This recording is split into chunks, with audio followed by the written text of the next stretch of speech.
तोहरे बिना लागे ना मनवाए सजनवा, रोरा प्यार में धड़केला दिलवा। जब से देखनी तोहरा नैना के इशारा, दिलवा हो गइल बा हमार बेचारा।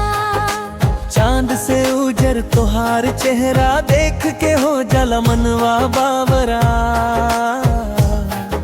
सांझ बिहान बस तोहरे नाम, तोहरे खातिर धरते गे परा। आजा बलमुआ पकड़ के हाथ, साथ निभैब जन्मो जन्म साथ। कोरस तोहरे प्यार में दिलवा दीवाना, रात दिन गावे प्यार के राना। ए जानू तोहरा बिना न जी पाई, तू ही हमर दुनिया तू ही खुदाई।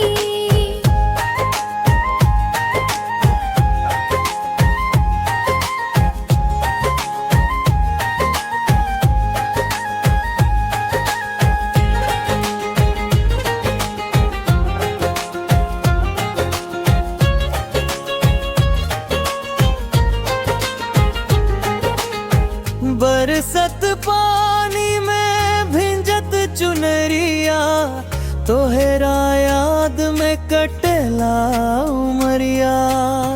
गली गली खोजे दिलवा मनवा हमार, कब आईबू सजनी हो एक बारा। कजरारी अखियां करे जादू, बोली तोहार लागे मधु। तोहरे संग सजल बा सपना, अब ना चाही दुनिया अपना। कोरस तोहरे प्यार में दिलवा दीवाना, रात दिन गावे प्यार तराना। ए जानू तोहरा बिना न जी पाई, तू ही हमर दुनिया तू ही खुदाई।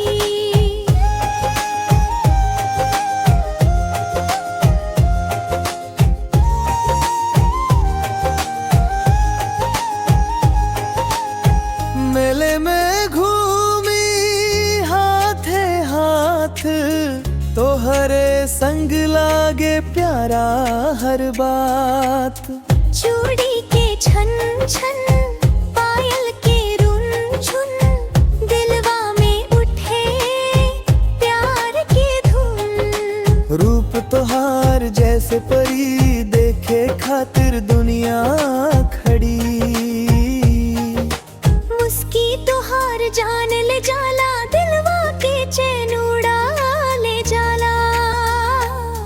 कोरस तोहरे प्यार में दिलवा दीवाना, रात दिन गावे प्यार के बाना। ए जानू तोहरा बिना न जी पाई, तू ही हमर दुनिया तू ही खुदाई।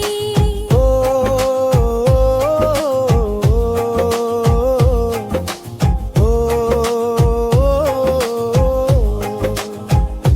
रौरा साथ रहे त जिंदगी सुहाना।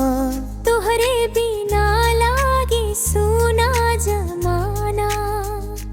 दिल से दिल के हो गई मिलनवा, सदा खातिर बन गई बंधनवा।